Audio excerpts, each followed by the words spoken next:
All right, chocolate people. Welcome to the Chocolate Life. I am your host, Mr. Chocolate, and we have a good one for you. Once again, we have our resident co-host, Coach K, with us. How you doing? I'm doing all right.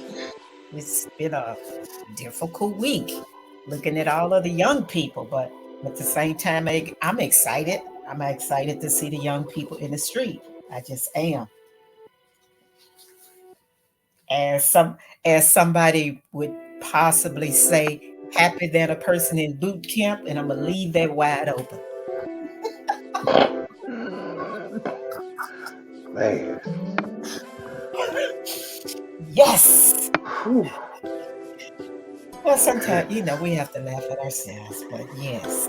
Uh, yeah. yeah, I mean, like I said, with all of the things, I'm happy to see that the young people are really doing something that the so-called church community are not doing. So this is a total embarrassment on the world Ooh, in what they're man. doing because they're bold enough to, just with their education. In other words, why am I getting an education if I have no humanity? That's what they're saying. And as I said something, I think it was this week. I think it was this week. I was having a conversation at work, and I was saying that I'm so happy to see young people are not afraid of authority. I said, and they bold enough to do whatever they need to do. I said they don't have that coward spirit, not in that way. And the security director walked in the office, and of course, the security director tried to give some nebulous answer uh, on why young people should not be protesting and certain things they say, and then they get in their feelings. I said, well, everybody have a right to free speech. That's what we supposed to be about.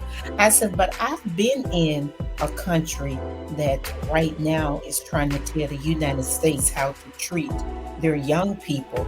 It's like, how dare another ruler of a country tell us how to treat our young people when they are killing people in the whole country? Uh, so that's kind of, first of all, it's hypocrisy. Secondly, it's none of that person's business. And I just roll this right into the whole statement. I say, if that was Vladimir Putin, everybody would have a cow. In other words, that's a foul now. I said, but you doing it for Benjamin Netanyahu. He couldn't say a word. That's like, why roll up in my conversation if you don't want the smoke? Mm. So I got a call from the emergency room. So I left. So I really don't know how my coworker and he carried on the conversation because I was not talking to the director of security. I was talking to somebody in my office. This person just walked in, got in the middle of the conversation, and I shut it down. You don't get to walk into my space and change the conversation. And secondly, I'm not going to allow anybody to talk about young people when it's young. It's the young people who are standing up for humanity right now. It's not the old people who's supposed to be running whatever you call it, a mosque, a synagogue, or a church. They're not doing anything. And all three of these entities, as we started late last year, they occupy this space that people call the Bible. I would challenge everybody who's listening. Well, before we go real far into information, we'd like to thank you guys for tuning in again. We just start rolling. We thank you guys. We've passed 200 people listening weekly, and we thank you for tuning in. I will continue to say, I'm hoping you guys who are tuning in that you are getting something to help you to start forming your own narrative. Because as we are seeing across the world, situation is going to get dire. And if we don't learn how to protect ourselves, or we don't learn how to figure out what it is we think is of value, and we're talking about of ourselves, if we don't think our family, regardless if we like everybody in our family or not, if we don't think they are of value, how are we going to team up with people who are not our family, who don't have our interests, who are not on our side, and quite frankly, would like to kill us, even just to think about us, not just to, look at us or whatever the case may be. So what we're seeing done to the young people, and the title says wash, rinse, repeat. And that's the only thing white supremacy has. It recycles whatever worked for that energy in the past. The sad part is that energy does not recognize that the forces of the ancestors are no longer allowing the spirit of cowardice or fear to dominate most of the population. And that's just not the population in this country, because you have every day some another university is holding protests. Well, this is the same thing that went on in the 60s. And not only did we have situations going on in the 60s in the United States, which ended the civil rights in the 1960s, that somehow people have stated that the civil rights movement was the 60s. No, the civil rights movement ended in the 60s.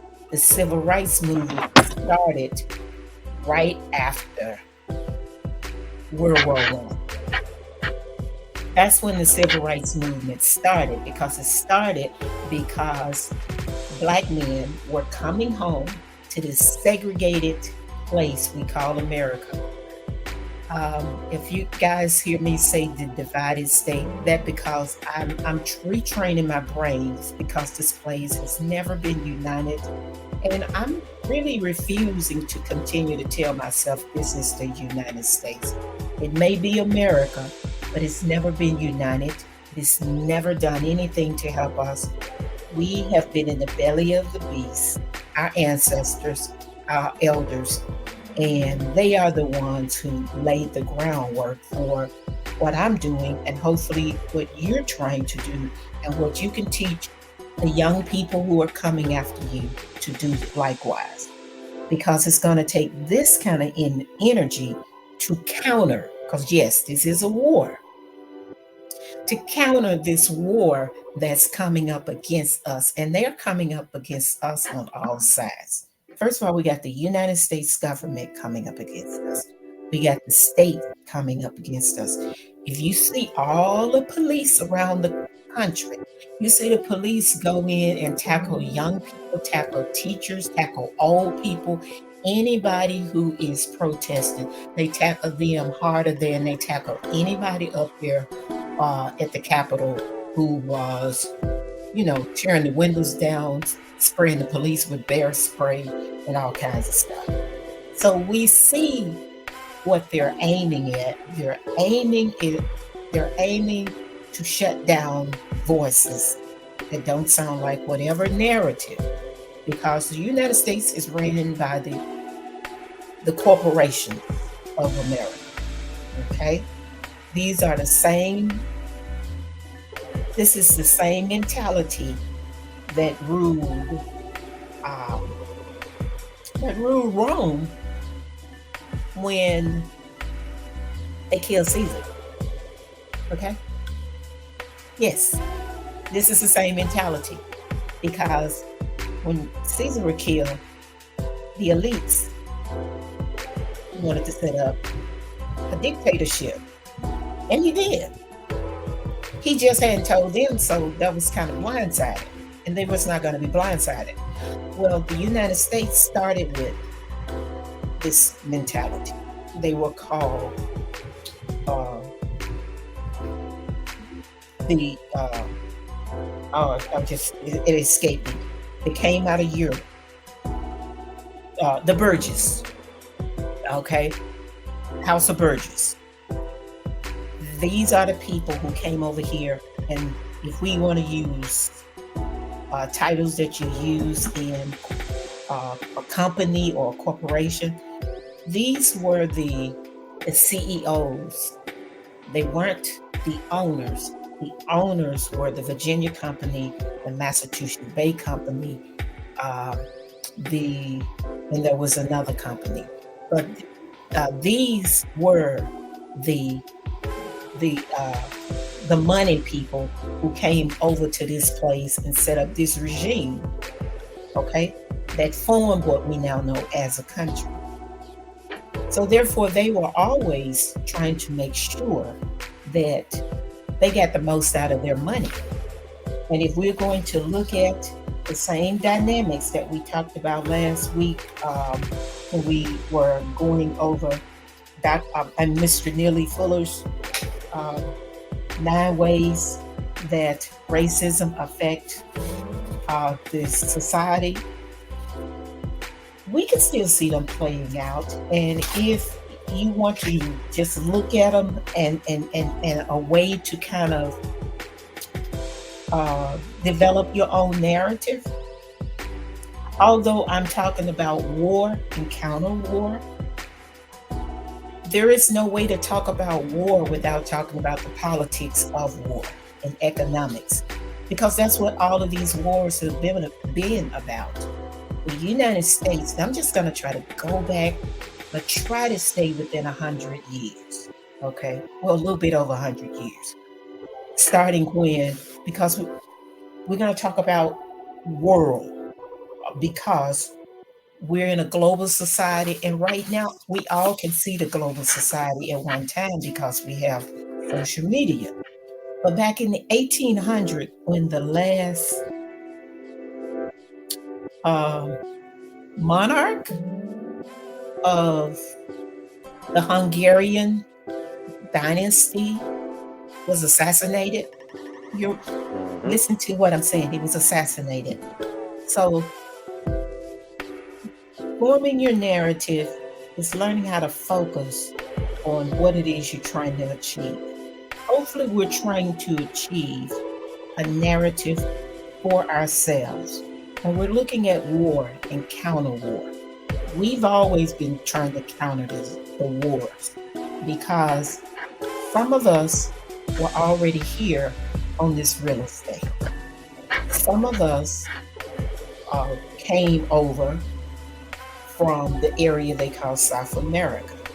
Some of us came from the area that they call Europe. Some of us came from the area they call Asia. Some of us came from the area they call Africa.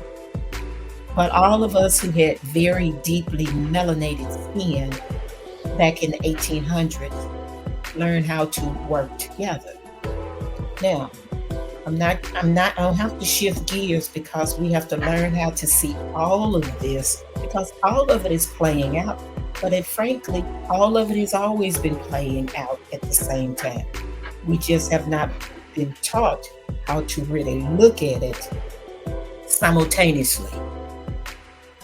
In the 1800s, like 1841, when the last ruler was killed in Europe, 40 years later, Europe decided they wanted to carve up the continent. So we have the continent being carved up, while over here in this regime, which was about 40 years later, because it was 1776, when this place became, quote unquote, a new country. But that new country started with the premise of making sure Black people, and I'm just going to use Black because I'm saying Black as in K-H-E-M, Kim, melanin, the melanin not only on that we see outside, but the melanin inside. Look it up so you understand what it means. Melanin people have always learned how to work together, regardless of what was going on, because they recognized the Bible. Once they could speak the same language, like the people down in Haiti, they fought for freedom. That's what we do. That's what we've always done. But we've moved away from that. And if we are to survive, we have to learn our history, not the history Europeans have taught us, but learn how to go back and pick up on our history. Side note, at the same time, Europe was, because they had empires, but the way we were taught history, it's an assumption that, and I'll use for an example, it's an assumption they will teach us the country of Spain or the country of Portugal. Well, for 700 years, the country of Spain and the country of Portugal, from 711 till 1492, was under the rulership of a caliphate, and all of these people were very melanated. Okay, they called themselves Arabs. They were part of the Arab tradition, but at the same time, there are two different kingdoms going on. And I'm going to come back to 1800s because we have been taught to look at Europe as if they had some type of countries going on when they lived under empire, just just like the rest of the world. They lived under empire, and they've been fighting each other for 1,000 years to control their own destiny. We got to start asking ourselves the question, why is it for 700 years when Black people ruled what we call the Iberian Peninsula and the area we call Portugal, the area we call Northern uh, Africa? And notice that none of this, unless it was in some Arabic studies, it was not in our studies. Now, if it was in your studies, please put it in the chat so we can find out how we can uh, develop a curriculum based on what you learned from whatever school you went to. Doesn't matter if it's in the States, or if it's in the Caribbean, or if it's in somewhere else. We're just trying to learn how to teach our history better than what they have taught the miseducation of humanity. And I bring that up because the Ottoman Turk Empire was one caliphate, whereas the caliphate of the northern peninsula of the northern part of Africa and the southern part of Europe was ran by Black people.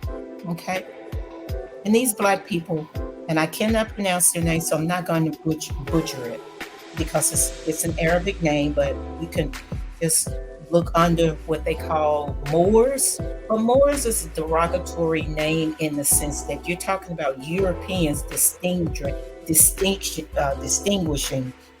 the Islamic rulership in Europe for almost 800 years. But one part of the Islamic rulership was more of a dictatorship, whereas the Black rulership allowed people to be free. And that's 700 years. We need to know that so we can have a premise that we can talk about, that we have set a model in place that we can live in peace. They didn't try to change. Can I ask a question? Sure. Okay, when you talked about one caliphate under Islamic rulership, are you referring to the rulership of Xerxes when he expanded to the region known as Europe? Because that's back in BC. I'm talking about 711 AD to 1492 when they move out of, like I said, I can't pronounce, they call them Moors. I don't really like calling them Moors because that's the way Europeans have always distinguished, they've always had a racial overtone. In other words, I'm pale skinned and I get to call you black. It's really insane. And they even call the Arabs, they call them white Moors. No, well, Yeah. correction. They call the people who ran uh, Cordova, they call them blackamoors. Okay, which is such a, I mean, it's a derogatory and a pejorative way of giving history. But nevertheless, that is what they did, and that's 1400. But go over 400 more years, and then you have these people that they call barbarians going in and out of these different territories. Spain was a territory, Italy was a territory. All of these things we call countries, which is territories. Because it went from the Roman Empire to the Ottoman Empire, and that's who was fighting. But the only thing we know about that from this thing we call Christian history, we call it the Byzantine era. But while the era is going on, we're talking about Muslims fighting these people who call themselves Christian. They call them Christian Crusades. But all these were, they call them religious wars. That because they use religion as their premise to fight wars. I don't mean that they were spiritual. That only meant that the king says this is what we're going to live under, so therefore it becomes the banner for war. And you come to our side. But that's not what happened under Black people. That's my premise for saying that, because white rulership or white monarch has always been censorship. That means if I don't like what you say, you don't get to say it. I get to burn your books, and I continue to do this. And that's what we continue to see. And they like to assassinate people, okay? Because, and we're coming back up. When the Moors left, using their word, when the Moors left, they left. Whatever reason they left in 1492, and the rest of the Europeans continued to fight. So now we're getting to the empire that we call Prussia. Now we're going way north, and they're the ones coming down to southern Europe, and they've been fighting ever since. The point I'm making is Europeans like to fight, and those fights continued even after 1492 into 1692 into 1792 into 1892 into 1992. Okay, so now we have this war that we call Gaza, Israel. And we got these people we call American government who are backing the war. And if we go back to the 1500s, these people, these Europeans that are now here, and that's why I said we have to learn how to change our own language, because they never give the Black people credit for ruling that area for 700 years. The way it's stated in history, they use language to say they were occupiers. Well, if they were occupiers, aren't the Europeans who run in this part of the world, aren't they occupiers also? Man, nobody. Are we gonna continue to give Europeans more respect than we give Black people, who actually did a better job in ruling Europe? They taught these Europeans how to be clean. They taught these Europeans how to have libraries, because their thing was they had writing tools. Europeans did not. Newsflash, Europeans were illiterate until just recently. and I'm talking about recently as 500 years, they were illiterate. So all of this idea that Europeans are wonderful, no, they're not. They've never been wonderful. They've been always hateful. And I'm talking about governments. I'm not talking about individual people, but because people on the internet like to do the one-off thing, or they like to do the individual things. But I try to continue to tell people when I'm talking about governments. I'm talking about systems. That's what I'm talking about. Because these systems have created these dynamics to keep all of us, not just me, not just you, but anybody who has melanin in their skin, they have tried to continue to keep the earth bent toward they are entitled to a better life. They're entitled to a free life, and we are not. And it's time for us to just say that out loud. These people don't get to continue to do this. There was an ex-general from France a few weeks ago, and had the audacity to say out loud, white supremacy is so bold now. They stated, and not only, and what is his name, Andrew Prince, the guy of Blackwater, he said it, but apparently he was talking to an ex-general from France. I think it was France, but France said he think it's time in the next 20 years that they go back and recolonize the continent. And I'm going, wow. This kind of spirit is bold, but that is no more bolder than during COVID.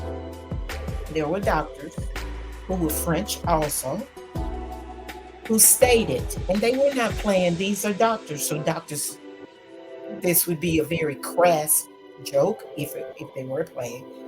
They made the statement on the internet, talking to each other and a group chat, that the virus should be given to Africans first. In other words, to see if it worked. That's what was stated. While Europe is dying of COVID all over the place, and the African continent keeping their people in place, doing the necessary thing to keep them healthy. But this is the very disrespectful statement and the very devaluing statement that European voices, who's supposed to be professionals, make. This shows you the level of disrespect pale-skinned Negroes have for melanin people. And I will continue to say pale-skinned Negroes because somehow it's okay to call us Negroes. Or it's okay in the United States to call us niggers, but there are no laws to say it's anti-Black to call us the N-word, as people say. Although the United States just, the Congress, just put some type of legislation on the book for anti-Semitism. And I like to read something to you guys, so if by the next chance in a week or two that somebody approach you and they're talking about anti-Semitism or what is anti-Semitism, first of all, Semitic is a language. Okay? It's a language. And it includes Hebrew, Arabic, Aramaic, and ancient language such as Phoenician, Akkadian, constituting the main subgroup. You hear that? Subgroup of the Afro-Asiatic family. Now see, these people who wrote this, they ain't got sense enough to say African Asiatic. Because you say Afro, what is an Afro? Is there a country or a continent called Afro? But we have to reframe this language because Asiatic comes from Asia. So I'm looking at the definition from whichever one of these books that put the definition in here. And then I looked in another book and it pretty much repeats the same thing. related to or constitute a subfamily group of Afro-Asianic languages. So, if it comes from Afro-Asianic languages, then that means Black people are Semites. So the United States is doing something really stupid once again. They allowed these Europeans to develop this thing they call a Dawes Roll, and they have gotten most of the money, and they've thrown melanated people off of it. Although melanated people are the original people around the world, I don't really care where it's from. Melanated people were here before Europeans, pale-skinned people got here, and they get less of the money from this thing that they set up. That's the same thing that's going on now. They're setting up a law, and they're calling it Semitic language or anti-Semitic, and who can get fined for. I would like you guys to start asking yourself and asking the question, so does that apply to the Hebrew Israelites?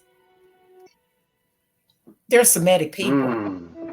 Does that apply to the Jews that occupy parts on the continent who do not study or have anything to do with the Torah? They're Semitic people. As a matter of fact, they are the most ancient Semitic people. If we're going with people, I'm not talking about religions now. I'm talking about the language, because Semitic is a language. Semitic has nothing to do with Judaism. Those are two different things. Judaism is a religion, but somehow it's been conflated. It's been conflated to give the Europeans who massacred each other over there in Europe, we had nothing to do with that, which they call the Holocaust. But that is not the Holocaust. It's just one Holocaust. The Germans had what they call the Second Reich, and I think I've gone over this before, but I think it's worth repeating. Second Reich, which they killed people in the area now known as Namibia. The Third Reich is when they came back to Germany and started killing the population that they despised. And those were the people who took on the tradition of Judaism. Because that's what they did. They took on the tradition of Judaism. These are still Europeans. They're still pale-skinned white people. That's what they call themselves. However, there is something interesting about that dynamic that we need to always keep in front of us when we're having that conversation. And that is to say, Judaism is a religion. Now, if you're going to say you're a Zionist or you're a Jew, then how are you a Jewish person? But Jewish itself is a religion. And some people are saying they're secular Jew. Well, are there secular Christians? That's all I need to know.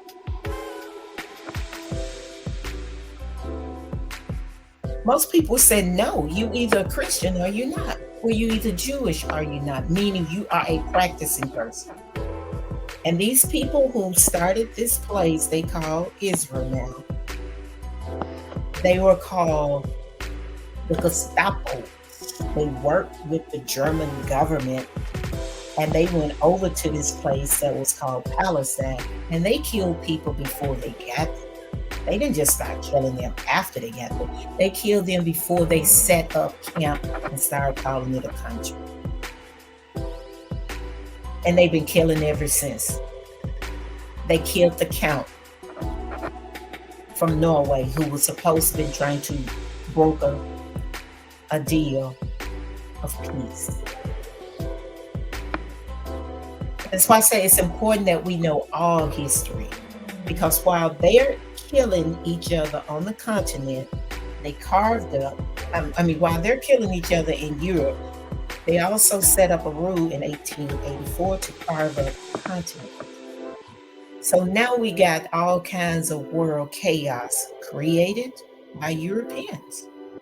While at the same time, this is 1884. So at that point, Black people in this thing we call the Americas were just coming out of what we call slavery. And we were in the end of Reconstruction. Actually, Reconstruction only lasts about 10 years. Okay? So now they're into Jim Crow. So all of those hateful people that were over in Europe are now able to come over here. They brought all of their vitriol hatred with them. Didn't matter if they came from Spain, didn't matter if they came from Italy, didn't matter if they came from Prussia, which now you got Slavic, you have Yugoslavia, which used to be, now you have Ukraine. Some of these places have changed name, but you have all of these hateful people coming here, and they never stop. Matter of fact, in the at the end of the 1800s, when the Statue of Liberty came over, they said, "Bring your poor." Well, they're talking about all those poor people from Europe. Same thing they're doing now. From 1500 to 1800, and then they sound like I'm all over the place. I'm trying to get us to see all of these dynamics playing out at one time, because Britain massacred Ireland, and all that did not become Protestant were sent over to what we call the Caribbean. But they don't know their own history, and we have to start studying this so we can understand why all of these people are so hateful, but they're poor as dirt, just like some of us. And they're hateful because that is the only way they can gain power, is to have power over us. When they get power from their corporate sponsors, the same way we talk about these people who run the entertainment business, that's the same way it is in the political arena. And it is the political arena where all of these corporations have bought the politicians so they can continue to run not only this country, but running the world.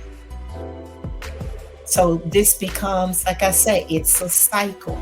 And the way you keep people quiet is to crush their voices. And we saw that in 2020. Everybody hit the street because they wanted out from the COVID. And it looked as though the world was about to become in solidarity. As we can see 2 years later, that didn't happen. And it's never going to happen. I give the young people kudos, but at the same time, they have to find what it is they are passionate about once the protests either move to the next level or it's squashed. Because this is not the first time protest has happened, as I stated earlier. In 1968, Colombia did the same thing they just recently did. And they had a protest. They started a protest right after Martin Luther King was killed. And they started protesting because 3 young men got killed in Orangeburg, South Carolina. Also, apartheid was going on in South Africa. The Boers, the Europeans who went over and took over the southern part of Africa, set up camp, set up government the same way they did here. The apartheid government was supposed to be in their roadmap to colonizing the world, but it didn't go as planned. Because the Zulus and the rest of that crew down there, there's something about being unity in numbers. And we've become fragmented over the centuries. And we've forgotten some of the fights that not only happened on the continent, but who was calling for the boycott? Yes, Colombia was doing that, but it was Black people were already doing it. And they tried to shift gears because then the Ivy League joined in the fight to uh, divest from South Africa because of apartheid. That's the same thing that's happening now in Israel. The young people, they have a roadmap and they're following it. And they're going to keep following it because they know how to put their strategy together a whole lot better, and they know how to do it a whole lot quicker because they're computer savvy. But not only that, they have studied the history of the people who came before them. That's all I'm saying we need to do. We need to study our elders because they left us roadmap. Another area of wash, rinse, and repeat. The government of this country, and you guys may want to pick up this book. I don't know if I said it before, but the name of the book is The Confession of an Economic Hitman by John Perkins. And if you ever get a chance, check out, I think it's still, you can download it. It's a movie called The Spook Who Sat Beside the Door. But it's not only a movie that you can download, there's also a book. And I think the guy who wrote this book died a few years ago. And he worked closely with the Black Panthers. And he tried to teach people about advocacy. And he did that up until he died. But the United States have been a part of destabilizing us. That includes us on this continent. That includes us not only on the continent we call Africa, but even the people who call themselves Arabic, in which they call the Middle East. Okay? And I say they call because they call themselves that. But when they come over here, they call themselves white, if they can get away with it. But that has always been a fight. It's not up to us to try to figure out what they are. We just need to know, are they either working with us, like George Bush said, or are they against us? And if anybody trying hard not to allow us to be human, because we are the original people, they're not working for us. And the reason I say that, because when all of those empires broke apart, the Soviet and the United States were jockeying for power. And that's the same thing that's still going on. The United States and Russia, or the Soviet at that point, they destabilized Afghanistan, they destabilized Iraq, they destabilized Yemen. And all of this had to do with because they wanted resources. Europeans don't have resources and they're not resourceful. So if we start really looking at what we bring to Mother Earth, I think we can shift our energy away from how they understand life versus how we can start teaching ourselves how to understand life. Because if we can start teaching ourselves, we can start teaching our children. Because our children are not going to learn, and these things we call schools, they're going to shut down. We see it across the country. We see it in Louisiana. Louisiana just decided, Baton Rouge just decided to, white people wanted their own, as they started with school. Because, and remember, white supremacy is working 100 years ahead of us. Okay? They worked 6 years to try to get the state to allow them to have their own segregated apartheid city within a city. And now the state has allowed that. But Baton Rouge is not the only one. Buckhead down in Georgia. is trying to do the same thing. And people are busy spending most of their time on the internet watching entertainment. And the reason for entertainment is to keep you contained. That is the whole reason behind entertainment. And entertainment does not lead us to economic empowerment.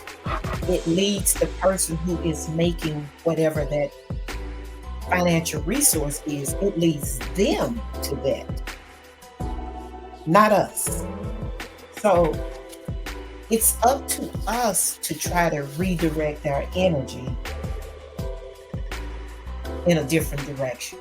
Education and entertainment go together. If we're going to talk about all 9 of these at the same time, politics and economics form society. Laws and labor tell you who is the master and the slave. And I mean that literally, because you have the CEOs versus the workers. That's still the laws and labor. There's no getting around that. If we're going to look at education and entertainment, we see it playing out right now. We see propaganda, and it doesn't matter if they're supposed to be the international news or your local news, unless you go online and you form your own network and community, or get some of these podcasts that's independent. You have the same story. Doesn't matter if they're Republican or Democrat, because they CNN, MSNBC, Fox Network, or what is it, OWN the network, whatever the rest of these stations that Rupert Murdoch owned. It doesn't matter. And then you even got some of these people who used to be on these networks, like Tucker Carlson or Piers Morgan. They've quote unquote, they go into the YouTube platforms, but they still doing the same rhetoric. That's why I say it's important that we find our space with us so we can have honest dialogue. And if we have to, we bring people, we call people out. Like a few weeks ago, we used Kansas Owens for a case study. But there's another case study today, and it's up to us how you want to use case study.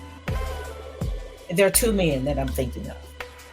One of them is an American, supposedly a financial. He says he has a finance degree. His name is Forrest Watkins. And we have to watch out for him. And I'm mentioning him because this was a person who garnered support by telling people he was a PhD. I listened to him. I will listen to any of us, and I will watch the behavior pattern. And I will continue to watch the behavior pattern, because that's what we need to do. Watch people behavior patterns. I didn't let any of the other internet podcasters move me away from him. I went to one of his workshops for a weekend. I found out that there was something that I couldn't do. And now, 7 years later, I'm listening to other people saying the same thing that I discovered. See, we do need to call each other out, because we if we're going to be misusing, and I call him out because the people of Tulsa suffered a great loss, the older people. And this man worked with another person who scammed the people of Tulsa out of $14 million. He gave the guy the okay. That's not acceptable, and that's something we do need to bring to whatever conversations we're having, because that should not be so. And if 7 years ago I could see that, and like I said, I'm not a podcaster, I'm just learning to do this, but I'm sure there are other people who could have said something before now. There could have been some Cat Williams, I think of him. But people want so much to be liked until they're not truthful. That's not helpful for us. Our survival is at stake. And the second person I want to bring to the conversation is this young man called Emmanuel Acho. I heard him today. And this young man, first of all, his name is Acho, so I looked him up. And that's something we have to do. We have to look up and see, well, are these people part of our community? And when I say part of our community, is he really a part of our experience? And I would have to say no, because he comes from parents who came from Nigeria. Am I saying something bad about Nigeria? No, I'm simply saying he cannot talk about the experience of people from this country when you're not from this country. That is a level of disrespect. Hopefully, if we're not from Nigeria, we won't go to Nigeria trying to tell a whole host of Europeans about a group of people that we know nothing of, or that something somehow we think we are one step ahead of. Those are things we have to address. And this young man, the reason I'm bringing him here, because he teamed up with some white female who has written a book, who says we need to have a conversation about Jews. And I would have to ask you to ask yourself, if you're going to listen to this person, why do you need to have a conversation about Jews if you're not practicing Judaism, or even if you don't want to know about Judaism? That's just like saying have a conversation about Christianity. Judaism is a religion. The people who call themselves Jews, I still would have to ask you to ask the question. So are we going to talk about the white Jews that want all the spotlight? Or are we going to talk about all the Jews where the country keeps discriminating against? Are we going to talk about the Hebrew Israelites? Are we going to talk about the Black Jews who are Ethiopians over in Israel, who get treated the same way Black people in the United States? Are we going to talk about the actual Jews who've been studying the scripture that is more ancient text than the Bible itself, because the Bible was written after the Gutenberg printing press was created? So these are some things we have to start asking questions, because we need counter narratives so we can know how to go to war. And sometimes it's just a war with words. But there's also other war, because it appears that the United States is creating the dynamics where everybody gonna be at war with each other anyway. We have cities such as Los Angeles and New York and Boston, the people who live in these cities, and Chicago, who are complaining about the immigrants getting benefits, which is sad, because we keep talking about, well, who the people going to vote for in November? And I keep asking, vote for who? Biden is trying to create wars where everybody can continue to be killed. And Donald Trump is simply saying that the country is in a case where anti-whiteness is a problem. So how are either one of these people helping us?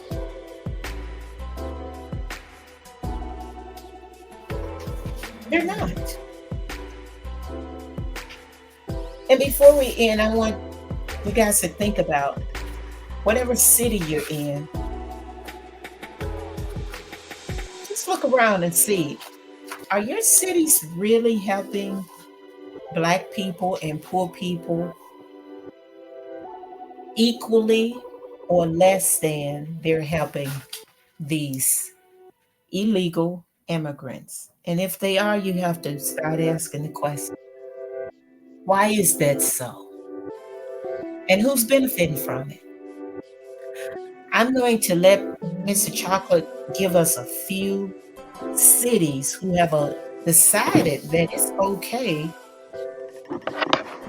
to just give benefits and allow these people to have guns. And if they're having guns, think about who they're going to be killing first. We see what happened on the campus with the young people. We saw what happened. If you haven't, there's a video out about Ole Miss. Ole Miss decided to protest today. And there was a young person very disrespectful in one of the protesters' face. acting like some monkey, acting like those people who spat in the face of Ruby Bridges and Little Rock Nine. So like I said, it's wash, rinse, repeat, not only in our government, but in society. And these young pale face, they have just as much hatred as their grandparents and their parents. We're seeing this all over again. Problem is, we're not as together as our elders and our grandparents were. And it's time for us to change that dynamic for ourselves. And with that, I'm going to let Mr. Chocolate just give us a few more insights for us to look at in our own community. All right. There are a few states that have given benefits to immigrants. Now, some of these benefits are just legislation and, let's just say, privileges that would normally go to citizens who are voters. So the states of Arizona, Texas, Utah, and California allow illegals to become law enforcement officers.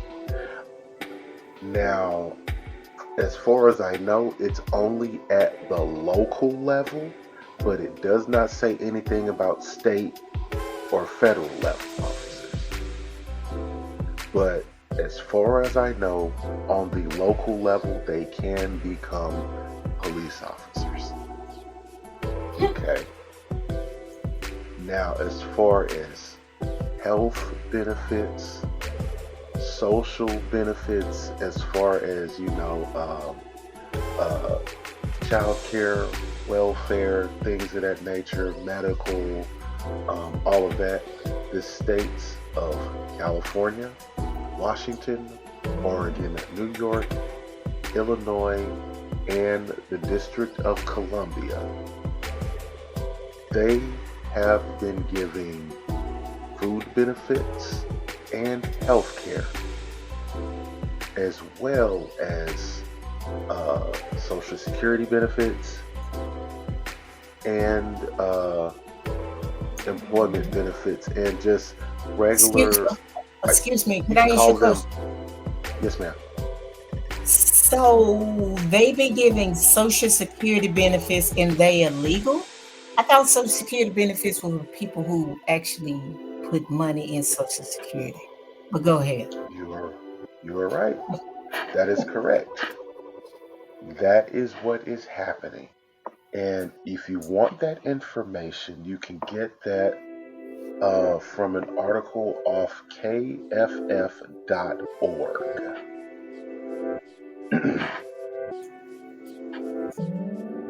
Yes. That is what is going on. Illegals can literally pull you over and arrest you and call themselves officers without being actual citizens.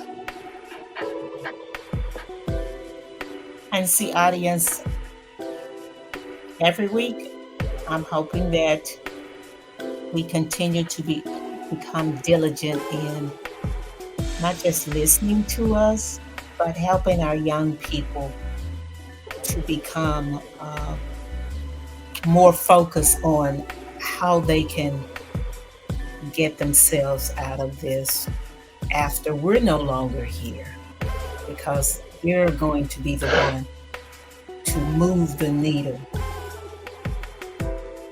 As I tell you every week, my job is to try to help us become more insightful and empowered with the knowledge that I bring you, and hopefully you take it to others, because we need it. We've been lied to for so long, and we've lied to ourselves, but we can't afford to live with those lies because they're not helping us. Matter of fact, allowing the United States to give us, quote unquote, the laws that they just put on the books and not challenging it to ask the question. And most of these Europeans are very ignorant, but they run in the government and they don't understand what Semitic means. They have no clue. They just think anything, if it comes out of Europe, and they can find a way to undermine it or make it fit their narrative, then it belonged to them. And Semitic doesn't belong to them. But they don't know how much is going to be challenged. That's why we're putting the information out there. So you may be Semitic. I don't know. You may know somebody who's Semitic, but we have to start challenging everything because the government is no different than Russia. They're trying to shut our voices down. They're trying to get us ready, as the men said in Germany, trying to get their people ready to think it's okay to do to the continent what has been done before. But they're going to be in a rude awakening because we know how to speak English. And guess what? We've been fighting in every war. So there are some people who know how to fight, just like the men who came back and gave that smoke to the people in Washington, D.C. If you notice, that story don't get told enough. I'm going to continue to tell it. Because when we stand together and we stand up against white supremacy, we stand 10 toes down. And that's what it's time for us to do. Like I said, we don't have to be mean. We don't have to be ugly.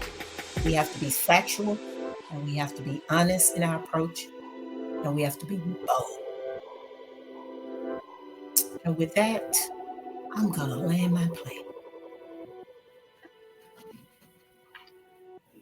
All right, everybody.